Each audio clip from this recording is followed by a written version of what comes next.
மின்னியல் கருவல நடுவ அலைவரிசையின் இவ்வாரத்திற்கான முக்கிய செய்திகளை தொகுத்து வழங்குவது உங்கள் ஆண்ட்ரியா ஆன். கடந்த 21ஆம் தேதி மார்ச் 2025 வெள்ளிக்கிழமை பள்ளியில் எழுத்தறிவித்தல் விழா சிறப்பாக நடைபெற்றது. ஆண்டு 1 மற்றும் பாலர் பள்ளி மாணவர்களுடன் அவர்களது பெற்றோரும் இந்நிகழ்ச்சியில் கலந்து கொண்டனர். நிகழ்ச்சியை திரு கா முருகையன் தலைவர் தமிழ் வாழ்வியல் இயக்க தமிழ் கோட்ட நிறுவன பேரா அவர்கள் சிறப்பாக வழிநடத்தினர். இந்த எழுத்தறிவித்தல் விழா அடிப்படை பாத்தீங்கன்னா நம்மளோட ருக்குன் நகரா இருக்குங்களா. சோ அந்த ருக்குன் நகர முதல் அடிப்படையான அடி எதை உணர்த்துதுன்னு சொன்னாக்கா கோட்பாடு இறைவன் மீது நம்பிக்கை வைத்தல். அடுத்து நம்ம திருவள்ளுவரோட முதல் திருக்குறளும் கூட அகர முதல எழுத்தெல்லாம் ஆதி பகவன் முதற்றே உலகு என்ற திருக்குறளை அடிப்படை, அதாவது இந்த இரண்டுமே எதை உணர்த்துகின்றதுன்னு பாத்தீங்கன்னாக்கா இறை ஆசியுடன் ஒரு விஷயத்தை ஆரம்பிக்கிறப்ப அது கண்டிப்பா சிறப்பா இருக்கும் அப்படின்றதுதான் வலியுறுத்துது.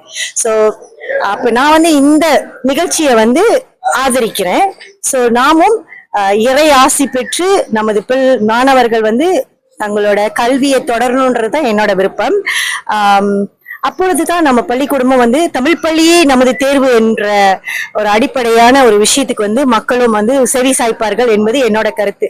சோ கண்டிப்பா இந்த மாதிரி நிகழ்ச்சிகள் பெற்றோர்களிடையும் நல்ல வரவேற்பு இருக்கு. சோ ஆசிரியர்களோட ஒரு நல்ல ஒத்துழைப்போடு இந்நிகழ்ச்சி மேலும் சிறப்பாக நடைபெற்று கொண்டிருக்கிறது. வணக்கம்மா. இந்நாண்டு நம் பள்ளியில் எழுத்தறிவித்தல் விழா நடைபெறுகிறது. உங்கள் மன உணர்வு எப்படி?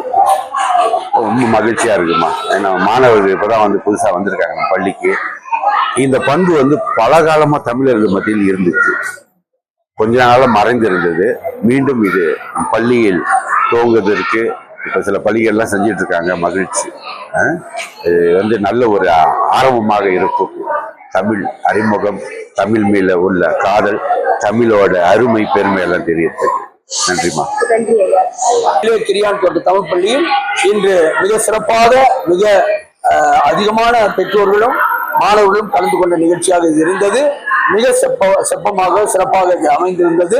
மிக மகிழ்ச்சியாக பல பெற்றோர்கள் மனநிறைவு தெரிவிக்கும் வகையிலே இந்த நிகழ்ச்சி இன்று அமைந்தது.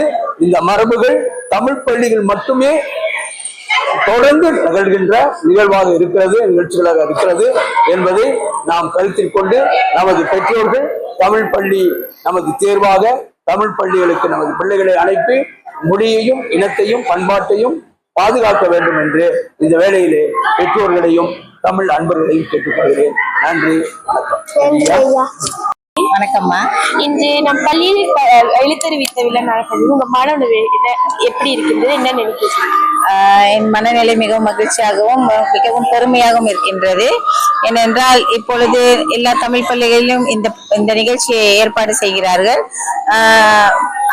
முன்ன இந்த மாதிரி இல்ல, இப்பொழுது இந்த மாதிரி அவங்க ஏற்பாடு செய்யறதுனால பெற்றோர்களும் ஆசிரியர்களும் மிகவும் நெருக்கத்துடனும் மற்றும் மாணவர்களின் புரிதலும் நமக்கு தெரிகின்றது. வணக்கம் ஆண்டி. இன்றைய இந்த நிகழ்ச்சி நடந்ததுல உங்களுக்கு எப்படி மன நிறைவா இருக்கா? வணக்கம். முதல்ல இந்த எஸ்பிகேபி லடாக்கியன் தலைமை ஆசிரியர் மற்றும் எல்லா ஆசிரியர்களும் சிறப்பாக நடத்தி முடிச்சாங்க. இந்த மாதிரி விழாக்கள் நடக்கிறப்பதான் தெரியுது நம்மளோட கலாச்சாரம் எப்படி ஒரு இதா இருக்கு அப்படின்னு. ரொம்ப சிறப்பாக நடத்தினாங்க பள்ளி உங்க பையனோ அல்லது உங்க பிள்ளையோ இந்த ஸ்கூல்ல படிக்கிறதுக்கு உங்களுக்கு ஓகேவா இல்ல சந்தோஷமா இருக்கா? ரொம்ப மகிழ்ச்சி. நம்ம சேர்த்ததுல ரொம்ப மகிழ்ச்சியா இருக்கு. தொடர்ந்து நமது பள்ளியில் கருவல நடுவ அலைவரிசை, அதாவது TVPSS மற்றும் நீலாம் அதிகாரப்பூர்வமாக தொடங்கியுள்ளது என்பதை மகிழ்ச்சியுடன் தெரிவித்துக் கொள்கிறோம். இக்கழகத்தின் பொறுப்பாசிரியர் திருமதி அகிலா அவர்கள். இத்துடன் இவ்வாரத்திற்கான முக்கிய செய்திகள் நிறைவடைகிறது. உங்களிடமிருந்து விடைபெறுவது நான் ஆண்ட்ரியா ஆன். எங்கள் வாழ்வும் எங்கள் வளமும் மங்காத தமிழ் என்று சங்கே முழங்கு. நன்றி, வணக்கம்.